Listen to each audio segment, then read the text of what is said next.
Hi, everyone, and welcome back to another episode of Summer School. Today, we are here with a glass of wine because it's nighttime when I'm recording this, and that is unusual. But it's been a busy time, and by busy, I mean busy doing things I probably shouldn't be doing. One of them I'm looking at right now. I am launching a side hustle. I know. With what time? I literally already have summer race photo. We have summer school. I'm joining a podcast network called the Storyteller Network. Just did a whole live masterclass for that. I'm shooting weddings. We have 4 destination weddings in August alone. And we just bought a home and we have a toddler. Crazy, but I don't know. I just needed something to get my creative juices going again. Which I know you're probably thinking, it's a photography podcast. Well, I found a way to combine my photography. If you see me looking up, it's because I'm looking at one of my first things right here. Maybe I'll get it down and show you guys. But I found a way to combine my love of photography and my love of clothing. And I'm not only relaunching my reselling, which is how I personally bought my first professional camera when I was like 18, was I resold vintage clothes, but I'm combining that business with Cyanotype clothing. So I can grab one of the shirts right now and show it to all of you, and then we'll dive into today's show. Okay, so if you're on YouTube, and if you're not, I'm sorry, but here we are. How cute is this? These are flowers from the neighborhood.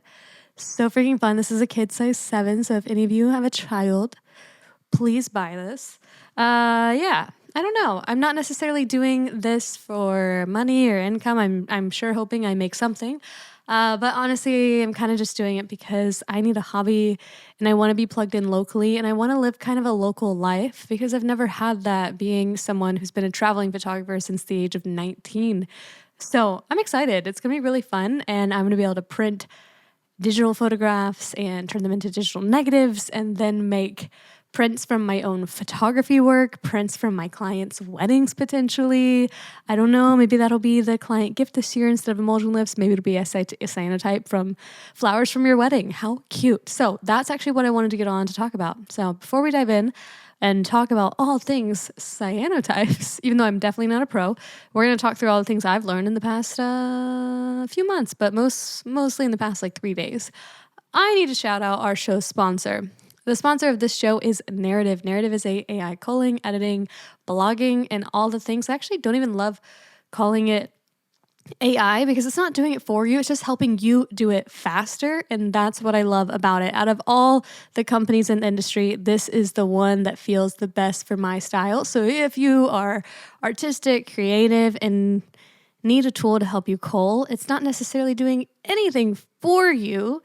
It's just organizing, sorting, flagging, and giving you tools that make it so much simpler, like close-up face panels. If you've ever taken family photos, posed portraits, things like that, think many people in one photo. It'll have a close-up face panel, and it'll show everyone's face in that photo close up. You don't have to zoom in, zoom out, zoom in, zoom out.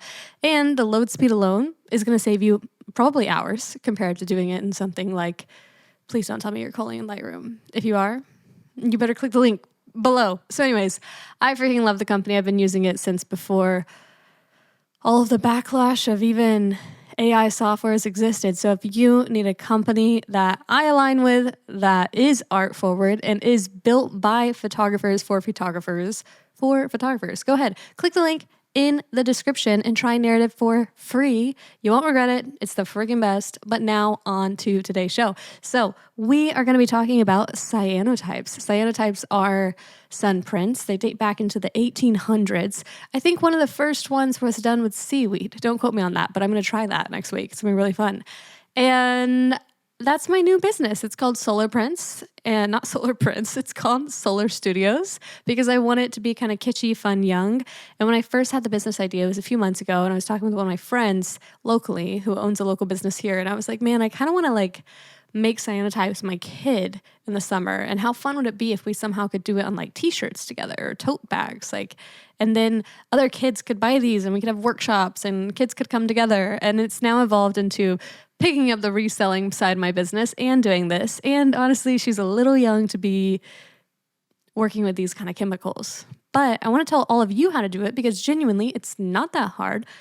Feel free to buy my prints or my shirts or my vintage clothes. But if you want to know how to do it yourself, we're going to dive into that right now. And I'm going to make it as simple as possible because this is going to be a shorter episode. Yeah. So, because genuinely it's really not that hard. So, if you want a breakdown that doesn't feel like it's also made in the 1800s, let's break it down real quick. Basically, you have 2 bottles of chemicals you're going to buy. My favorite is the Jacquard, and I don't even know if that's how you say it, but it's spelled Jacquard. And I've tried cheaper kits. I feel like they're not turning out as good. So buy the good stuff. It's worth it. And you have a chemical A and a chemical B, and we're dumbing this down. And step 1 is you're going to fill those with water, and you're going to let them sit for 24 hours. It's going to help the little powder like dissolve and get ready for your process. Then you basically put it on whatever you want to put it on, and then you let that dry. And then when you let that dry, you go find some things and you go stick it in the sun. So we're going to dive into kind of what that process looks like. So step 1, I already told you, but step 2 is going to be that you're going to put it on something. And by on something, you can buy paper that's meant for cyanotypes. You could use watercolor paper. I actually found watercolor paper postcards. Tell me that's not so fun. So I'm going to be making some postcards for the market that I'm popping up in next week. And I think it'd be really fun to mail my clients postcards, maybe to mail them post-wedding. I don't know. I've always loved postcards. Postcards have been a big part of my photography business as well. Clients have gotten postcard handwritten notes from me. I just love postcards. I collected them for years. I used to get them from my parents. I love them. So they sell those. I'm pretty sure I just bought mine on Amazon. And then clothing-wise, I've only done 2 of the pieces of clothing I've ordered. But if you also want to know another hot tip, I order all of my merch through a company called Tapstitch. And this is a crazy thing to be giving away because it's some of the highest quality dropped shipped custom clothing I've ever found. But then when it came to even just ordering blanks, I know that the quality is top tier, and then I know the pricing is totally fair. Yes, maybe somehow I could have bulk ordered like 30 shirts for cheaper and they would have been horrible quality, and then I would have had to find somewhere to store them. But instead I was able to order them at kind of a wholesale price, but only 1 piece at a time, which is so much better given that I'm learning how to do this. So postcards, watercolor paper, I did some on tote bags. Also a learning experience. I don't have all the facts for you, but basically you mix your chemicals and then you put it on something. And what you put it on is up to you. I did one on a pocket of one of my husband's button downs. That was really cute. And we actually printed roots from a plant that he grew at our last home to kind of symbolize that garden that he had there. So you can basically print anything your heart desires, but things with texture that the light can kind of seep through is best. I tried to buy random things to print through, and some of them didn't work super well. It's kind of best if it can lay flat. So basically, get your chemicals, spread your ink, and then I'm skipping ahead. So spread your ink. Things I've learned so far is the little sponge that it comes with in the kit. Trash. Horrible. I feel like it only really works on paper. But then one of the brushes that came with a higher end kit that I ordered, that's like actual brush, also works way better on paper than the cheap like foam things, but it does not work well on clothing. But what I was able to do was just get out paint brushes from my craft bins that I have, and honestly, most of those worked the best. So honestly, just buy some cheap paintbrushes from like Target, Dollar Store, Michael's, I don't care. Have those with you as well. And make sure that you coat in thin coats. And I go up, down, side, diagonal, go all the way so you get it as clean and as like less, not too streaky as you can. One thing I didn't do when I did cyanotypes in the winter of my photography was I didn't do the hydrogen peroxide bath because I didn't study cyanotypes too much. I'm like definitely that person. It's like a full send. Like I see something I want to do and I just do it. I don't even research it that much, which is kind of crazy.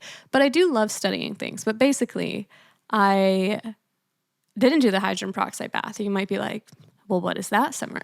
But if you do some hydrogen peroxide post cyanotype, that's actually what like tones it and brings out that deep blue.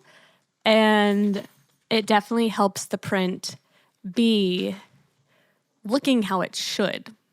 That's really all I can say. Go watch TikTok cyanotype hydrogen peroxide and you're going to understand what I mean. It literally like finishes the development in my opinion.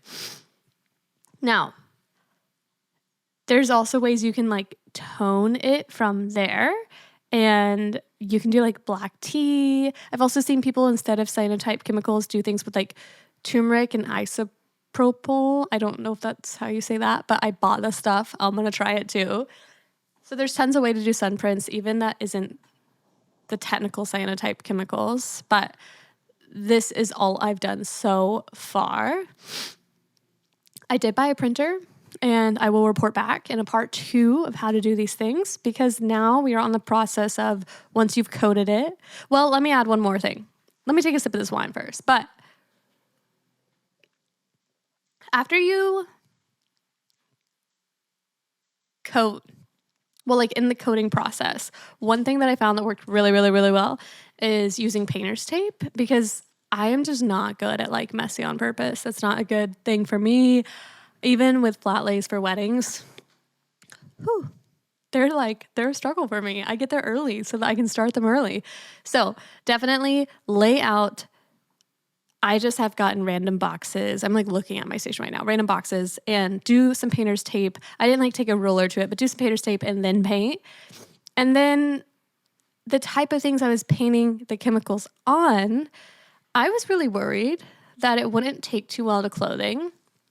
This shirt, let's see if it says what it is, because this one turned out so good. I have a feeling this one's 100% cotton. So if you want to do clothing, let's see. I'm going to have to look this up. Wait, do not iron. 100% cotton. But it's like a nice cotton. It's very soft, very nice. It doesn't feel like something you get at like Walmart. It feels very good. 100% cotton. And the lines are so good. The chemical like didn't bleed at all. So if you want some advice, take it from me. Buy cotton. I ordered a package. If you want to go stalk Solar Studios Instagram, you can see me unboxing the different pieces of clothing that I ordered to try cyanotypes on. And literally half of them were like a spandex material. And I'm like, frick, I can tell that the chemical is just going to bleed. And another one I'm looking at right here, maybe I can grab it towards the end. It did bleed some. I was able to use some stain remover to kind of fix up some of the bleeding. But at the end of the day, it did bleed cyanotype. So yeah, 100% cotton, I do feel like is probably the best way to go, and make sure that you actually read the fine print and do that. So we've taped off our borders, we painted our chemicals, we're doing minimal amounts, we're putting cardboard under the shirt. And if you're doing a piece of paper, just lay out some paper towels. You don't want the chemicals on your things. You don't want, especially if you have kids, them like putting in their mouths. And then you gotta let it dry. And you gotta let it dry in like the dark, I would say. If you have a room with blackout curtains or a closet, put them in there. Because if your house gets lots of light, any sunlight, like UV light, will develop an image. So that takes us to step 3 of cyanotypes, and that is going to be developing your image. So in this step, you could either print a digital negative, you could use film negatives. I've seen people do that. The first time that I did this, I went and printed digital negatives by making them in Photoshop myself and inverting the image and all the things. And I went and did it, and you do it in black and white. And I went and just did them at a print shop on OHP paper, which is overhead projection paper, just like a thin plasticky piece of paper. And I just went to a print store in town because I was like, I don't know how often I'm going to want to do this. Let's just print them there. It was honestly kind of a headache and took a lot of time. So now that I'm launching my own business, I bought a printer. That printer's not set up yet. We need a desk for it and all the things. But I did buy a printer. I bought a Canon printer, and I will report back about how that is soon. But I bought a Canon printer. It's great. It's great. It's in a box over there. And that way I can do digital negatives. There's also websites where you can toss your image in and it'll make you a digital negative. So you can do that sort of thing, or you can just take flowers. So me and our kiddo, we went and foraged some flowers in the neighborhood, and that's what the shirt in this example is from. And honestly, I kind of love that it's all natural. So you can forage things, flowers, leaves, plants. You could put glasses. You could literally print anything, basically. It is one of the oldest forms of printmaking. and you could set anything on them in the sun. And then in the sun or a UV box, if you live in somewhere like Washington, I have a UV box so I can make these in the winter as well. I have a dark box with UV lights and I can kind of trap things in there. But with shirts, they're bigger, so I kind of need to do them outside. So outside today, I tested with different times. This one I think was about this pink one. I hope that you guys are on YouTube. If not, it's the pink one. Go look at it on Instagram at your own time. This one I think was about 8 minutes. And then the white one I did, it became overcast. So I think I did about 20 minutes. It also turned out really great. And then from there, you got to wash them. And I've seen people throw them in the washing machine, but that is a little spooky to me. So I hand dipped them until it ran clean. And even then, I still do have some bleed marks, but it is what it is. It's art. And then, yeah, did the hydrogen peroxide, kept rinsing, and now they're drying. I need to buy a drying rack. Right now, they're just drying in my house. I was drying them outside, and a windstorm came through, and now they've stained. So now I got to wash them, but you can't put them in the washing machine. So that's the one thing is I've seen some people put these in the washing machine, but I just don't trust that. Your print is totally going to gradually fade and dissolve, and that is not a risk I want to take. So don't wash it, hand wash it. If you're going to sell them, put a tag that says that. But if you want to make a craft with your family, with your kid, with your partner, by yourself for your business, I feel like this is such a good one for photographers specifically because you can combine the photography side and make a digital negative of your clients, of a photo you took from a wedding, like literally anything you could make a digital negative of and print it on basically anything, tote bag, watercolor paper, or if you just be fun with your friends, you can make little t-shirts and crop tops this summer. And I feel like it's giving Y2K, it's giving fun. So basically that's all. Literally I made these today and that's basically all I did. It's really not that hard. Have some fun. DM me if you have any questions and follow Solar Studios so that you can see all the updates on all the things that I make and all things to come. We will be having some really fun, super cool guests upcoming on the podcast, so stay tuned for all of that. Leave a rating, review, or if you know a friend that needs a quick rundown on how to make a cyanotype, go ahead and send this to them. Again, step 1, let your chemicals sit overnight, 24 hours-ish. Shake them up, let them sit. Step 2, put them on something. Step 3, go outside and touch some grass. I'm kidding, but literally do it. Go set your print outside. Put a piece of glass on it, clamp it down. I forgot to say that. You put a piece of glass on it, clamp it down so it kind of flattens it so it's not blowing away. And then you let it develop. You bring it in or you keep it outside, you rinse it off, you add some hydrogen peroxide, and you have a one-of-a-kind piece of art that can never technically be done again. So I hope you enjoyed this episode. Again, share it with someone. Go leave us a review. And I can't wait to catch you guys soon with even more updates, even more wedding photography, and so much more to come. Again, go ahead and follow Solar Studios, and I will catch you guys next week. Bye, everyone.